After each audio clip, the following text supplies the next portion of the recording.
ang buhay sa PC trainee sa loob ng training center na mayroong pagsasanay sa 6 na buwan sa ranggong 3rd class trainee. Kami tinatawag na lowest normal sa loob ng training center. Kaya mayroong bugbugan sa nagkakasala, ang full body contact. Ito naman ang kahulugan ng trainee. Civilian no more but soldier not yet. Dahil 1.5 taon lang ang aming serbisyo. Sa pagtatapos sa pagsasanay sa 6 na buwan, ang ranggo ay readjusted into 2nd class training na mayroong field of duty ang on-job training. Kasama na ang regular forces ng Armed Forces of the Philippines. Sa bawat 6 na buwan, mayroong kaming readjustment of rank hanggang 1st class training. Ang serbisyong ito ay hindi napapabilang sa Philippine Veterans Affairs Office. Subalit ito'y napapasama sa length of service, kung saan kinukuha ang percentage sa pensyon.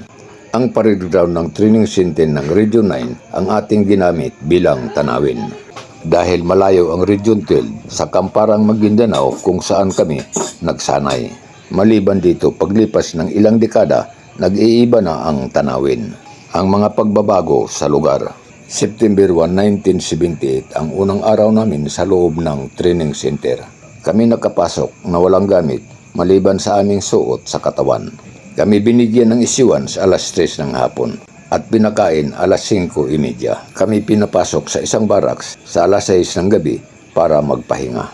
Hindi pa nag-alas 7 ng gabi, kami pinasok ng 2 junior cadre. At sinikmuraan isa-isa. Hindi naman kami artista, subalit kami gumawa ng arte para hintuan sa pagsuntok na nakikita kang nasasaktan. Ang 2 kadre ay class 11, kami naman ang class 13. Dahil 75 kaming lahat galing ng Region 9, nagsawa naman sa kasusuntok ang mga ito. At kinabukasan na ang aming reception. Maayos naman ang naging kaganapan sa reception. 300 ang kabuuhang bilang ng class 13.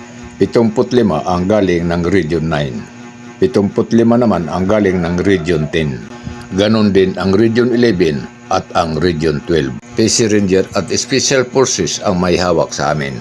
Ito naman ang mga kaparusahan sa nagkakasala na hindi namin nakakalimutan. Ang suntok sa sikmura ay pangkaraniwang na lang ito para sa amin. Napanibaguhan naman kami sa hold your ball at ang sampal ng dragon. Ang hold your ball, pinapalo ka sa puwit ng bat ng Garand rifle. Ang sampal ng dragon naman, sinasampal ka ng tsinilas na ang pangalan Dragon. Ang pinakamatibay na tsinilas noong 1978 at ito'y sinundan ng Spartan. At minsan kong itong natikman, ang isang sampal ng Dragon nang ako'y nahuli sa pagtakbo sa isang morning formation. At ito ang aking naramdaman, manhid ang kabila kong pisngi, lalo pa ang nagpabunot ng ngipin. At marami pang mga kaparusahan na kanilang nalalaman. Dahil lumampas na tayo ng 3 minuto, dito na ako magtatapos. At sundan na lang ang susunod na kabanata, ang mga kaganapan sa loob ng training center. Hanggang sa muli.